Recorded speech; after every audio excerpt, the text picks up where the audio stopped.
Assalamualaikum warahmatullahi wabarakatuh. Perkenalkan, nama saya Emilia Saputri.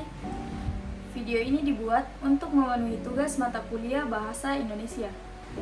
Jadi, adapun judul materi yang akan saya paparkan adalah tata pembentukan kalimat.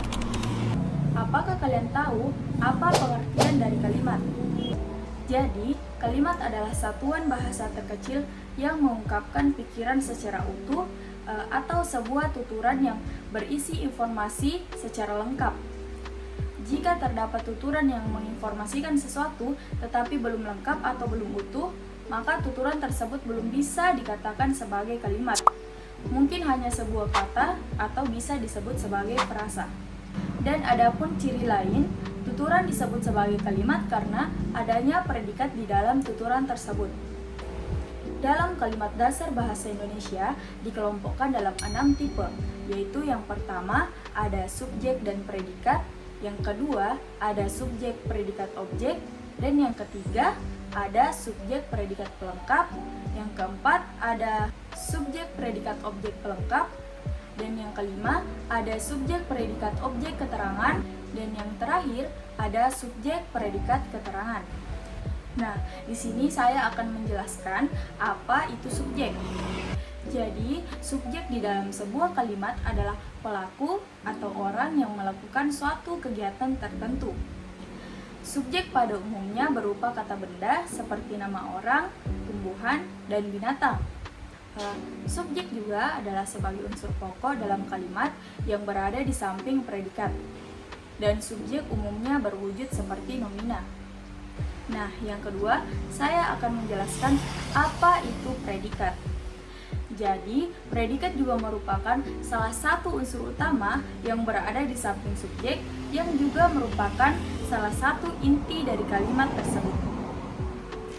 Unsur pengisi predikat dalam sebuah kalimat dapat berupa kata, misalnya verba, adjektif, atau nomina, dan bisa juga berupa frasa seperti frasa verba, frasa adjektif, dan frasa nomina.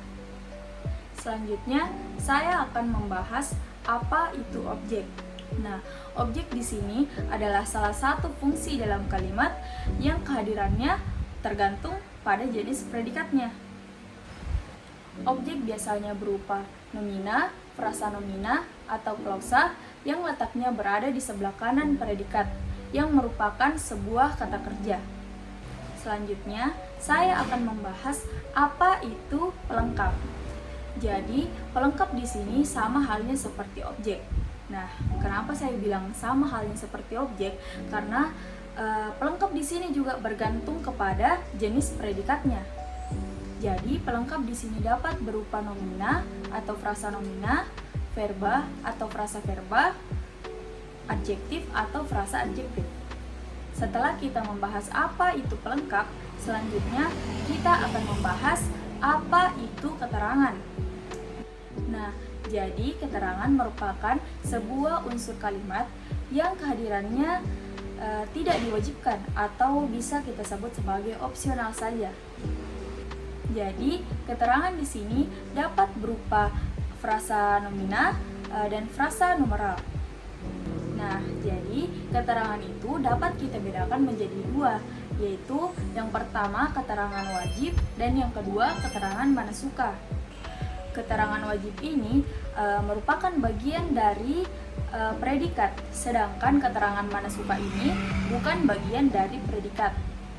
Dan keterangan mana suka ini adalah keterangan yang sejajar dengan subjek dan predikat. Nah, di sini saya akan menjelaskan jenis-jenis kalimat menurut fungsinya. Yang pertama, ada kalimat perintah. Jadi, kalimat perintah di sini digunakan untuk menyuruh atau melarang seseorang untuk melakukan sesuatu. Jadi, kalimat perintah atau kalimat menyuruh disajikan dalam bentuk yang positif, sedangkan kalimat larangan disajikan dalam bentuk yang negatif. Nah, yang kedua, ada kalimat seruan. Kalimat seruan ini biasa kita gunakan untuk mengungkapkan isi pikiran kita atau isi perasaan yang sifatnya mendadak. Dan yang ketiga, ada kalimat pernyataan. Nah, kalimat pernyataan ini sendiri biasa kita temukan di dalam berita. Kalimat ini biasa digunakan untuk menyatakan suatu informasi atau berita. Adapun ciri-ciri kalimat pernyataan yaitu bersifat bebas, bersifat langsung atau tidak langsung, bersifat majemuk atau tunggal, berbentuk pasif atau aktif, dan diakhiri dengan tanda titik. Dan yang terakhir ada kalimat pertanyaan. Jadi, kalimat pertanyaan ini digunakan untuk mendapatkan suatu informasi atau mendapatkan suatu reaksi dari lawan yang kita ajak berkomunikasi. Dan kalimat ini tentunya diakhiri dengan tanda tanya. Mungkin itu saja pemaparan materi dari saya. Semoga bisa bermanfaat bagi yang menonton. Mohon maaf apabila masih banyak kekurangan. Mungkin itu saja dari saya. Wassalamualaikum warahmatullahi wabarakatuh.